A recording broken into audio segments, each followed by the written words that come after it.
성공으로 가는 길. 황금을 양손에 쥐고 있는 사람이 돌덩어리를 얻기 위해서 금을 버린다면 그는 어떤 사람입니까? 돈을 얻기 위해서 사람을 버리고 이익을 얻기 위해 시내를 저버리는 그런 사람이겠지요. 무가치한 것을 얻기 위해 목숨을 걸고 크게 중요하지 않는 것들에 전 인생을 거는 것. 그건 역시 그와 같을지도 모르겠습니다. 선생님 주변에 경제적으로 믿을 수 없는 사람이 있다면 불필요한 기대는 하지 않으시는 것이 좋을지도 모릅니다. 만약 주변에 믿을 만한 사람이 있다면 주저하지 마시기 바랍니다. 왜냐하면 우리의 남은 시간이 짧기 때문이며 신뢰의 대상 역시 영원하지 않을 것이기 때문입니다. 어떤 사람을 평생 동안 지켜보니 믿을 만하여 믿기로 하였지만 그것이 무슨 유익이 있겠습니까? 믿을 만한 사람이 강건하다 한들 우리의 연수가 얼마 남지 않았다면 그 또한 무익한 일이 될 것입니다. 가치 있는 일이라면 주저하지 말아야 합니다. 가치 없는 일이라면 역시 돌아서는데 망설이시면 안 됩니다. 우물쭈물해도 될 만큼 여유로운 사람은 아무도 없기 때문입니다. 저는 월 7% 정도 수익을 내고 있습니다. 많은 건지 적은 건지 저는 모르겠습니다. 그러나 좀 부족하지만 앞으로 생활비를 버는 거로 만족하며 매일 공부하는 마음으로 주식판에서 살고 있습니다. 주식으로 밥 먹고 산 지 벌써 7년입니다. 주식한다고 와이프와도 이혼하고 하나 있는 자식은 제가 키우고 있습니다. 절망한 것은 돈 벌겠다고 이혼까지 한 제가 연일 까먹고 있었기 때문입니다. 노부모에 자식까지 봉양하는 제가 수입이 없는 게 아니라 벌어놓은 거 까먹고 머리에 흰머리가 들어만 가니 스트레스가 쌓여만 갔습니다.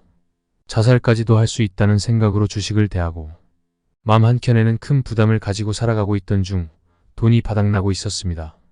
나이는 40을 넘어가는데 취직이라는 건 꿈도 못 꾸고 미칠 것 같았습니다. 어떻게 해야 할지. 그러나 선택의 여지가 없었습니다.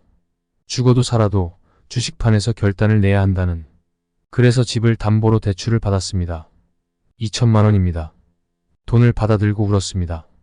내가 어쩌다 여기까지 왔는지 너무나 슬펐습니다. 부모님 볼 면목도 없고 자식은 더더구나. 그러나 남들 앞에서 표를 낼 수는 없었습니다. 담담하게 아무런 일이 없는 듯이 나는 매일매일 컴퓨터 앞에서 나의 일을 했을 뿐입니다. 그런 와중 절제와 통제라는 단순한 마인드 컨트롤을 알겠더군요. 아니 부록의 나이가 되니 자연스레 욕심을 버리고 자신을 통제할 수 있는 자제심이 생긴 거겠지요. 그것은 주가가 내릴 때 건들지 말며 오를 때 미친 듯이 함께 올려주라는 진리를 얻은 것입니다. 그런 이후 월 최저 7% 수익은 나의 의사와 관련 없이 나의 계좌에 쌓이더군요. 물론 그 수익은 월말이면 남김없이 생활비로 다 지출됩니다.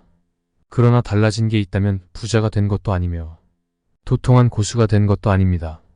지식이 쌓인 것도 아니며 그냥 편안한 마음, 관조할 수 있는 여유가 생겼을 뿐입니다. 그러나 나 자신이 놀라운 것은 지난날 나의 투자 방식이 어처구니 없게도 유치했고 돈이 썩어도 하기 힘든 하수 수준에서 투자를 했다는 걸 깨달은 거지요.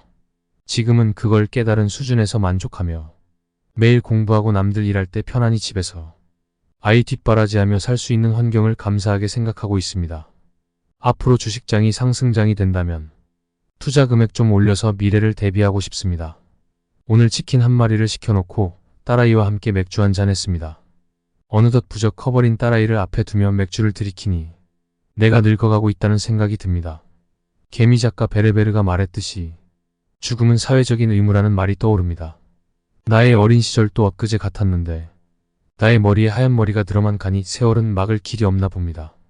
주식을 하며 이혼을 하고 절망과 희망을 한 몸으로 부둥켜 안고 살아왔습니다. 남들이 알아주지도 않는 이 일을 자랑스레 혼자만이 느끼며 행복이라 생각하며 살아온 지 7년, 감회가 새롭습니다. 앞으로 더욱 노력해서 이 일을 업으로 삼고 떳떳하게 살 수 있도록 노력하겠습니다. 주식해서 잘 살 수도 있다는 걸 보여주겠습니다. 간만에 술 한 잔 먹고 너스레를 떨었습니다. 이해하시기 바랍니다. 가치 투자 매수 시기 선정. 기업의 가치는 하루아침에 변하지 않습니다. 주식시장은 단지 주식이 거래되는 시장일 뿐입니다. 그리고 거래가 만들어내는 주가라는 것은 기업의 가치가 아니라 일시적으로 생겨나는 기업의 가격에 불과합니다. 가치가 변하는 속도는 시장에서 하루하루 주가가 변하는 것처럼 그렇게 빠르지는 않습니다. 장기적으로 주가는 기업의 가치를 적절히 반영하여 합리적으로 움직이지만 단기적으로 시장에서 거래되는 주식의 가격은 분위기와 시장 참여자의 심리에 따라 그 변동이 매우 심합니다. 워렌 버펫은 이를 보고 주식시장은 장기적으로는 기업의 체중계지만 단기적으로는 카지노판이라고 일컫습니다. 가치 투자자는 기업 가치에 비해 싼 가격으로 주식을 사기 위해서 늘 준비를 하고 기다려야 합니다. 이 준비는 두 가지로 요약될 수 있습니다. 첫 번째는 마음에 드는 기업을 고르고 계속 지켜보는 것입니다. 보통 사람들은 투자기간이라고 하면 주식을 사서부터 팔 때까지라고 생각합니다. 그러나 가치 투자자는 마음에 드는 기업을 발굴하고 가치보다 주가가 떨어질 때까지 참을성 있게 기다리며 주식을 팔 때까지 걸리는 시간을 모두 투자기간으로 봅니다. 참을성 있게 지켜보고 기다리며 준비하는 것은 가치 투자자의 제1덕목입니다.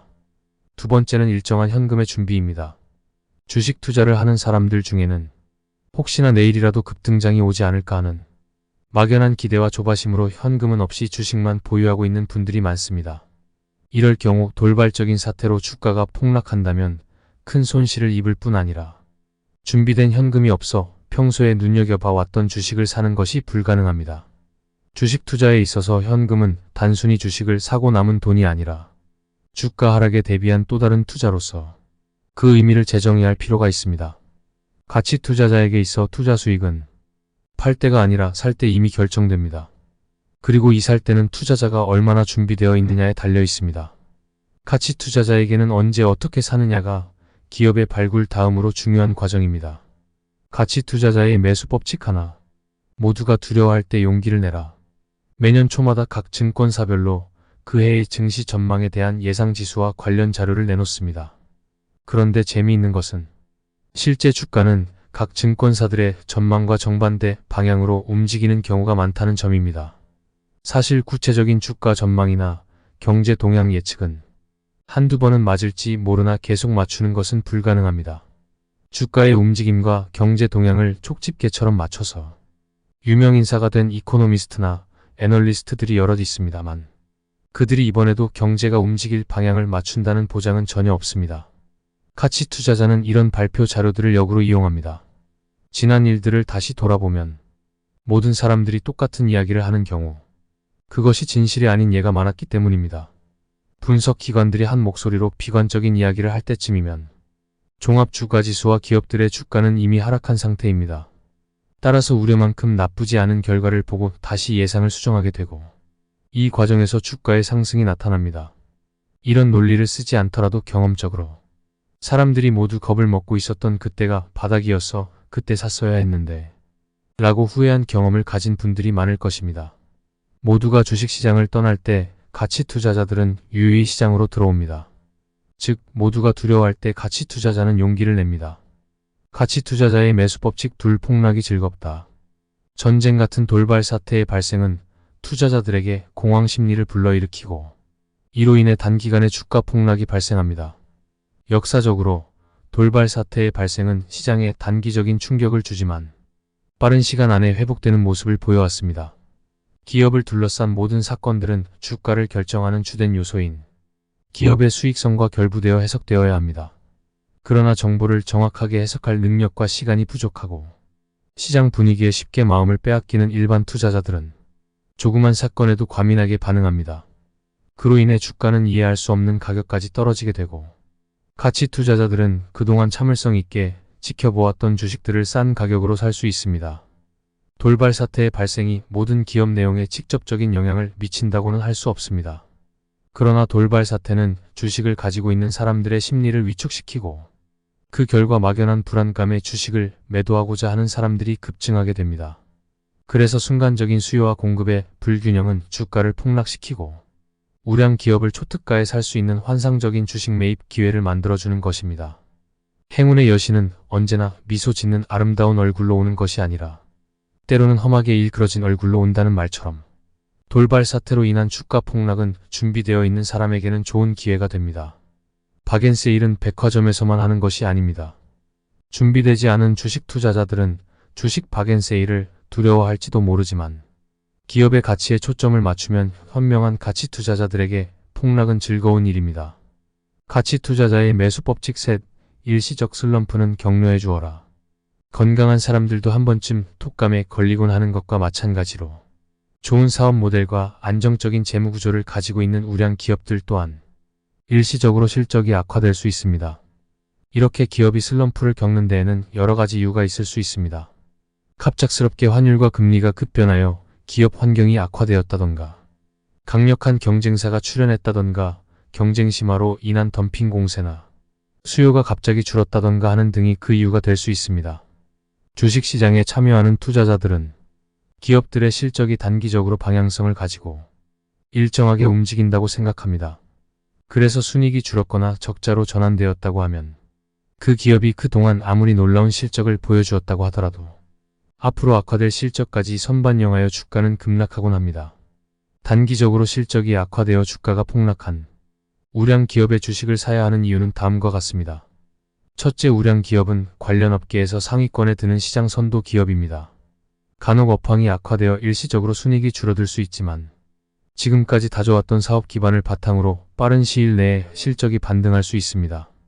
둘째, 우량 기업은 훌륭한 경영자와 업계에서 전문가로 통하는 임직원이 다수 포함되고 있습니다. 이들은 기업의 문제점을 파악하고 개선시킬 수 있는 충분한 능력을 보유하고 있는 경우가 많습니다.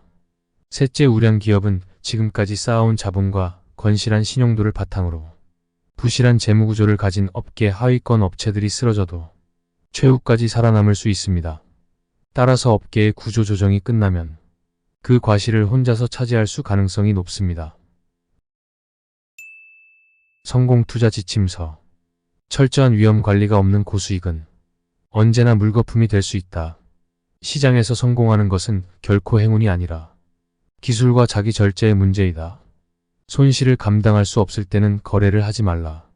인내는 성공의 필수적인 요소이다. 어떤 포지션을 취하자마자 반대되는 갭이 발생하는 포지션은 즉시 청산한다. 시장은 거래에서 잘못한 모든 이에게 무자비한 벌금을 물게 한다. 작은 손실을 감당할 수 없다면 조만간에 당신은 커다란 손실을 볼 수밖에 없을 것이다. 포지션에 대한 기도를 하게 되면 그 즉시 포지션을 청산하라. 그러한 기도는 재앙을 부른다. 신은 시장을 조작하지 않기 때문이다. 성공적인 트레이더는 자신의 탐욕을 인식하고 제어할 수 있어야 한다. 다른 사람들이 두려움을 느낄 때 정확히 사고하고 용기를 가지는 능력이 성공적인 트레이더의 필수 요건이다. 일관적인 승리는 운이 아니라 전략과 훈련에서 비롯된다.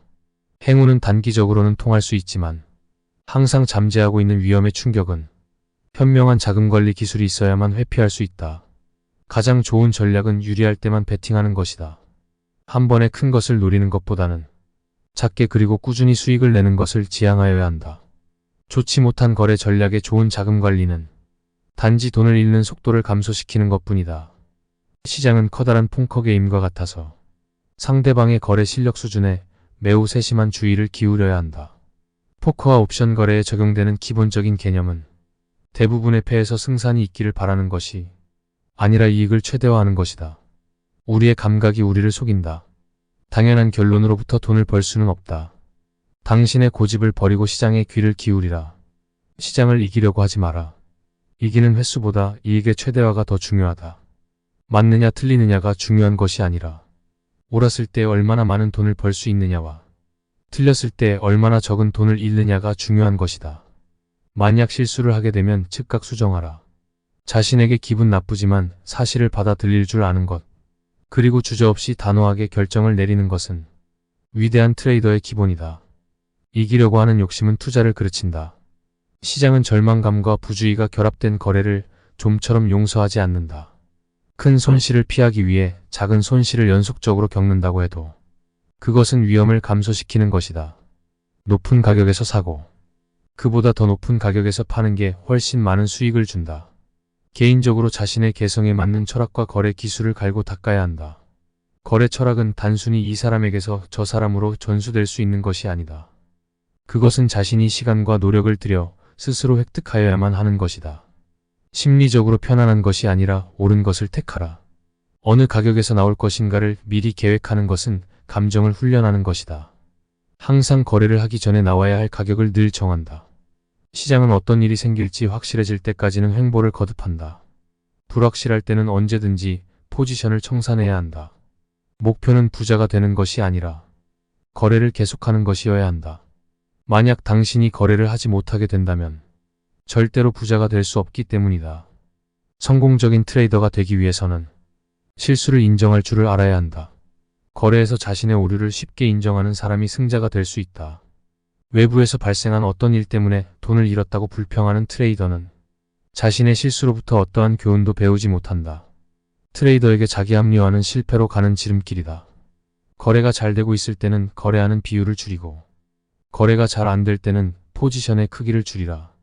부를 얻는 중요한 방법은 자본을 유지하고 커다란 이익을 낼 수 있는 기회를 기다리는 것이다. 시장이 주는 것에 만족해야 한다. 시장이 많이 주지 않더라도 작은 이익을 취하는 것을 망설여서는 안 된다. 가장 좋은 진입 가격을 얻기 위해 노력하라. 좋은 진입 가격은 시장의 움직임을 살펴볼 여유를 주기 때문이다. 잘못된 거래에서 이익을 내려고 하지 말고 시장에서 나올 수 있는 최선의 기회를 찾으라. 거래를 하기 전에 상황이 어느 정도 완성되기를 기다리라. 시장에서는 상황이 어느 정도 확정이 되기 전까지는 인내심을 가져라. 시장에서 주기성을 발견할 수 있는 당신 자신의 방법을 개발하라. 위대한 트레이더의 공통된 특징은 자신의 능력에 대한 자신감이다.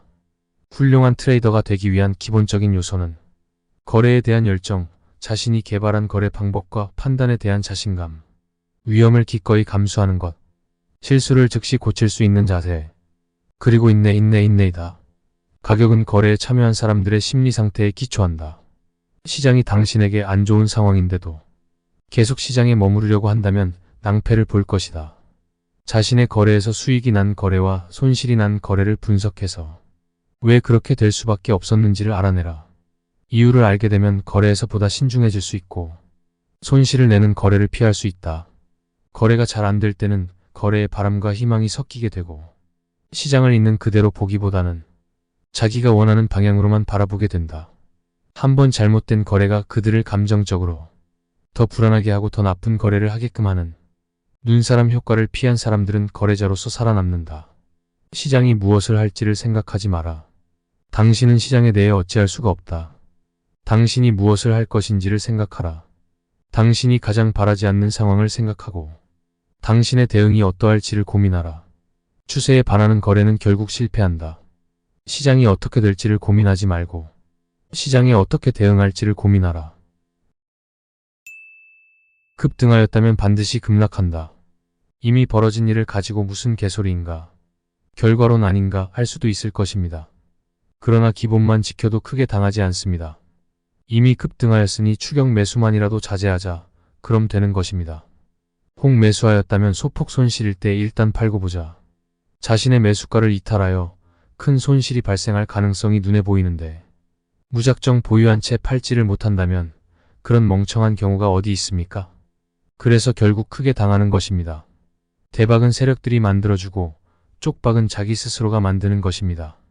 아무튼 단발 급등이든 1박 2일이든 2박 3일이든 장기 급등이든 호재에 의한 급등이든 세력들의 의도적인 급등 만들기이든 급등을 멈추고 급등락을 거듭하며 고가의 대량 거래가 발생하고 음봉으로 전환하면 반드시 급락합니다. 그리고 급락할 때는 악재가 동반되는 경우가 있습니다. 강세장에서는 그나마 지수의 힘을 빌어 투자 심리상 매도세가 약하니 버티지만 약세장이라면 전세는 역전되고 매도세의 압박, 매수세의 부재로 버티지 못하고 무너집니다. 따라서 이미 급등하였다면 무리하게 추격 매수하거나 무너짐의 초기를 매수하면 무조건 당한다고 판단하고 함부로 매수해서는 안 됩니다. 특히 장중 급등한 고점에서는 절대로 추격 매수해서는 안 될 것입니다. 급락한 종목들은 대부분 이러합니다. 추가 상승의 급락으로, 반등 후 급락으로, 이미 추세 이탈한 후 추가로 급락으로 등등 일반적으로 무너지는 종목들입니다. 종목에 따라 차이는 있겠지만 작용과 반작용의 원리가 적용되면서 급락이 있으면 반등이나 재상승이 있는 것, 이때의 반등을 노리는 매매 전략이 필요할 것이고 보유자는 큰 손실에 포기성 투매는 자제하고 반등을 노려 비중관리, 손익관리의 필요성이 있으며 신규 몰방 매수 및 무리한 매매는 자제할 필요성이고 혹 매매한다면 반등을 노려 단타 매매만 할 수도 있습니다. 단 저 점을 잘 판단하는 안목이 필요할 것입니다. 급등락 패턴에서 살아남는 법. 사실 이렇게 급락하는 장에서는 손절이 필요 없습니다. 이미 배는 떠났고 물 건너간 상태입니다. 이렇게 급락하면 급등한다는 것을 익히 알고 있으면서도 어떠한 분들은 또다시 손절을 하고 시라는군요. 물론 손절을 한 이후 재차 급락한다면 그야말로 좋겠습니다만 제 경험상 손절한 이후 다른 종목을 재매수해서 또다시 손절하는 등의 악순환을 거듭하는 경우가 많이 있습니다. 그러니까 이쪽에 비가 너무 많이 와서 다른 쪽 동네는 맑을 것 같아서 그리로 가보니까 거기는 홍수가 나서 완전히 떠내려가는 경우가 비일비재합니다. 이럴 때는 그저 내리는 비를 바라보면서 세월을 낚는 방법밖에는 도리가 없습니다. 미수를 쓰지 않고 신용을 사용하지 않았다면 그냥 지켜보십시오. 그리고 싸가지 없었던 주식을 가지고 있었다면 이번 기회에 매도하고 상승 시 탄력이 좋을 것으로 보여지는 우량주들을 지켜보다가 상승 시 매수하는 전략도 필요합니다. 너무 낙담하지 마십시오. 주식이란 게 그런 겁니다. 오를 때 못 먹고 하락할 때 쪽박 깨지는, 참고 인내하며 시간을 버는 수밖에는 없습니다. 하락장에서 살아남는 법. 월가의 전설적인 투자가이자 인베스터스 비즈니스 데일리의 창간인 겸 회장인 윌리엄 오닐은 하락장에서 살아남는 법에 대해 기고를 했습니다. 다음은 기고를 요약한 것입니다. 급락장에서 투자자들은 항상 각종 루머와 반등 신호를 놓고 혼란스러운 하루하루를 보낸다. 특히 나스닥 지수가 최고치 기록 후 40% 이상 빠졌던 날에 투자자들이 느낀 박탈감은 상상을 초월한다. 아마 발빠른 투자자들은 하락 신호를 바로 읽고 더 큰 하락세를 맞기 전에 주식을 처분해 수익을 올렸으리라. 하지만 대부분의 투자자들은 휘청거리는 시장에 동요하다 엄청난 손실을 봤을 것이다. 그러나 현재와 같은 조정 장세에서는 마음은 다소 불편해도 절대 용기를 잃거나 포기하지 말라는 말을 꼭 해주고 싶다. 대신 지난 6개월 동안 당신이 매수하고 매도한 주식을 연구하라. 주식의 주자도 지겨울 수도 있을 것이다. 하지만 여기서 포기하면 당신은 앞으로 다가올 상승장에서 머뭇대다. 오를 만큼 오른 다음에야 뒤늦게 뛰어들어 똑같은 실수를 반복할 것이다. 특히 주식 투자에 있어서 지난 잘못을 되씹으며 차근차근 분석하는 복습은 다음 기회를 노릴 수 있는 첫 번째 단계이다. 크게 손실을 봤던 주식의 차트를 면밀히 연구하고 패턴을 찾아내라. 가끔 손실을 본 주식을 분석하기 힘들거든 이익을 봤던 주식을 살피면서 왜 돈을 벌었는지에 대해 생각하며 흐뭇한 미소를 짓는 것도 좋다. 이 두 가지 모두 중요하기 때문이다. 그 단계가 지나거든 반드시 당신의 의사결정 과정을 개선하라.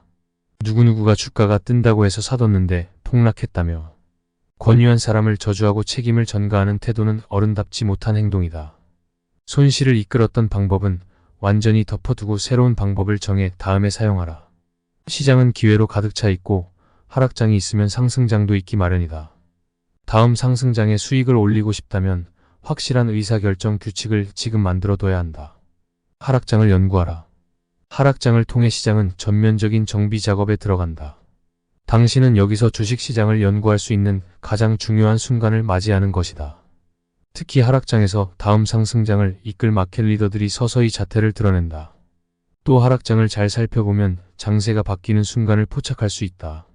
이제 마음을 추스리고 다음에 펼쳐지는 전략을 이용해서 따끈따끈하게 시작될 상승장의 시작을 놓치지 말자. 주식시장의 과거를 중시하라. 과거만큼 현재를 설명해주는 좋은 지표가 없다. 시장이란 어떤 지점에서 반드시 반등하기 때문에 과거 반등의 역사를 살펴보는 것은 매우 중요하다. 일반적으로 약세장에서 하락세는 두세 차례에 걸쳐 이뤄진다. 그중 일부는 보통 1, 2주 안에 다시 상승세를 탄다. 어떤 경우는 5, 6주 동안 계속 떨어지기도 한다. 대량 거래가 이뤄지면서 큰 폭으로 하락했다면 그건 분명 좋은 시절이 다 갔음을 보여주는 확실한 신호다. 급락장이 펼쳐지고 주가는 정신없이 곤두박질을 친다. 모두들 낙담해 있을 그때 시장은 반등을 시도한다. 반등한 지 하루 이틀 만에 섣불리 시장에 다시 뛰어들지 말자. 단지 반등장이 형성됐다고 확신이 들 때까지 기다려야 한다. 주요 지수 중 한 개가 대량 거래와 함께 1% 이상 상승하면 그건 반등을 확신할 수 있는 신호가 된다. 또 반등 성공 후에도 조정 기간은 있다는 것을 명심하자. 시장을 뒤흔드는 손의 움직임을 살펴라. 반등을 위한 시도가 모두 성공하는 것은 아니다. 일시적인 반등에 기만당해서 손실을 봤다고 해도 반등 없는 상승장은 없다는 사실은 누구나 다 알고 있는 상식이다. 당신은 시장을 움직이는 손의 움직임에 중시해야 한다. 왜냐하면 그들이 시장에 미치는 영향력은 대단하기 때문이다. 소수의 대형 펀드 운용회사가 주가를 들었다 놨다 하는 것을 당신은 잘 알고 있을 것이다. 어떤 경우는 반등 시기를 잘못 짚어 투자자들이 시장의 흐름을 읽는데 회방을 놓기도 하지만 개인적으로 나스닥 반등장이 형성됐다고 판단을 했는데 역시나 이틀 후부터 주가는 뛰기 시작했다. 시장 심리학을 연구해라. 시장의 심리를 읽어야 한다. 당신은 증권사와 같은 투자사 가운데 어느 정도가 향후 장세를 강세로 보는지 혹은 약세로 전망하는지를 알고 싶어 할 것이다. 그러나 이들 전부가 약세를 예상한다면 시장은 대개 반등하기 마련이다. 또 단기금리의 움직임도 항상 주시하자. 선두 주식들이 어떻게 움직이는지 살펴보는 것을 게을리하지 말자. 주요 주식들이 강세를 보이면서 상승장을 위한 토대를 만들고 있는지, 상승세를 타기 시작한 주식들의 거래량은 많은지를 항상 체크해야 한다. 또 새롭게 떠오르는 주식들은 확실한 반등 신호가 떨어지고 몇 주 지난 후부터 빛을 발한다는 것을 기억해야 한다. 마지막으로 앞에서 언급한 사항들을 염두에 두고 제대로 투자했는지를 확인하자. 최고의 주식을 추구하라. 주식 관련 보고서를 찾아보면 강력한 펀더멘털을 갖고 있는 최고의 주식이 상승장을 처음부터 이끌게 된다. 너무 비싸서 매수하기 망설여진다면 가격과 거래량을 보여주는 차트를 이용해 매수 타이밍을 잡아라. 당신은 정말로 최고의 주식만을 매수해야 한다. 가격이 싼 주식은 절대적으로 피해야 한다. 여기서 최고의 주식이란 다음 3, 4분기에 매출과 순이익이 모두 좋을 것으로 전망되는 회사를 말한다.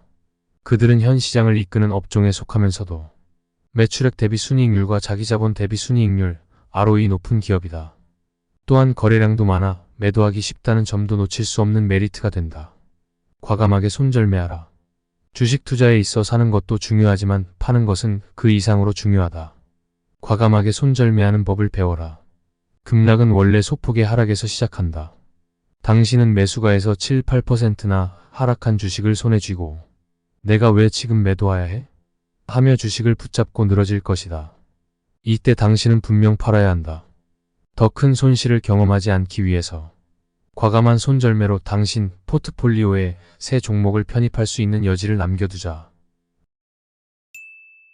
데이트레이딩으로 성공하기 위해서는 습관이 세상을 바꿉니다. 세상 만사 모든 것은 서로 관계가 있으며 스스로 이루어지는 것이 없고 이것저것이 아니라 하나의 조화로운 관계라는 얘긴데요. 예를 하나 들죠. 학교 선생님이 아침에 출근하려는데 와이프가 바가지를 긁습니다. 기분이 나빠진 그는 아침 조회 시간에 괜한 화풀이를 학생들에게 해댑니다. 영문도 모르고 당한 아이들이 기분이 좋을 리 없죠. 애들도 하루 종일 짜증이 나 신경이 곤두서고 퉁퉁거리고 다닙니다. 그냥 지나칠 일도 싸움이 되기도 합니다. 그 다음은 어떻게 이어질까요? 습관처럼 내뱉은 바가지 한마디가 온 세상을 들쑤시고 결국은 그 화가 돌고 돌아 자신에게까지 미칠 수 있다는 생각해보셨습니까? 반대로 아내가 아침에 다정한 키스로 사랑해라고 속삭여줬다라면 어떻게 됐을까요? 본론으로 들어가죠. 인간은 본질적으로 욕망으로 휩싸여 있는 동물입니다. 그 욕망을 다스리기 위해 수많은 종교가 생겨났고 공자는 인간이 지켜야 할 도리를 적시하고 규범으로 만들고자 했습니다. 부모에게 효도해야 한다든지 신의를 지켜야 한다든지 하는 것도 그들 중 하나죠.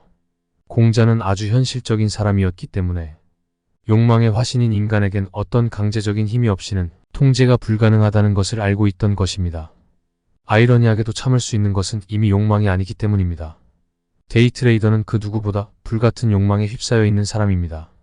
HTS와 현찰이 있을 뿐 어떤 인간 관계도 없습니다. 설령 잘못된 길로 가고 있더라도 그 잘못을 지적해주는 사람도 없습니다. 혼자서 고통받고 혼자서 자책하고 스스로 새롭게 마음을 다 잡아볼 뿐입니다. 하지만 솟구치는 욕망의 유혹은 또 다른 실패와 좌절을 안겨줄 뿐이죠. 이상한 일입니다. 욕망도 내 마음속에 있고 욕망을 다스리려는 의지도 내 마음속에 있는데 왜 항상 욕망이 이길까요? 문제는 습관입니다. 나약한 인간이 불덩이 욕망을 이길 수 있는 유일한 방법은 습관뿐입니다. 저는 안다는 것과 깨닫는 것의 차이는 실천이라고 생각합니다. 실천이란 말은 새로운 습관을 만드는 것의 다름 아닙니다. 다행히 인간이란 동물은 단순해서 습관을 바꾸기도 힘들지만 한번 바꾸고 나면 뇌에 입력이 돼서 쉬 바뀌지 않는 장점이 있습니다. 데이트레이딩으로 성공하기 위해서는 자신을 다스려야 하고 그 방법은 오로지 좋은 습관을 만드는 것입니다. 누군 그걸 모르냐고요? 저는 아주 작은 습관부터 바꿨습니다. 아침에 주식 방송을 듣는 대신 가벼운 산책을 하는 겁니다. 베토벤도 괴테도 모두 산책을 즐겼습니다. 산책은 명상을 하는 것과 같은 효과를 주면서 건강에도 도움을 주죠. 저는 7년째 이 습관을 유지하고 있습니다. 물론 저는 명상도 즐깁니다만 처음에는 아무래도 산책이 더 쉽겠죠. 이 작은 변화는 당신의 모든 것을 바꾸게 됩니다. 부탁께서 역설하였듯이 세상 만사는 모두 서로 관계가 있으며 하나이기 때문입니다. 아마도 선생님 와이프도 아침에 산책을 즐기는 습관을 들였더라면 그 몹쓸 바가지는 너무도 쉽게 사랑스런 키스로 바뀌지 않았을까요? 당신이 싫어하는 나쁜 거래 습관을 바꾸고 싶다면 먼저 산책을 시작하세요.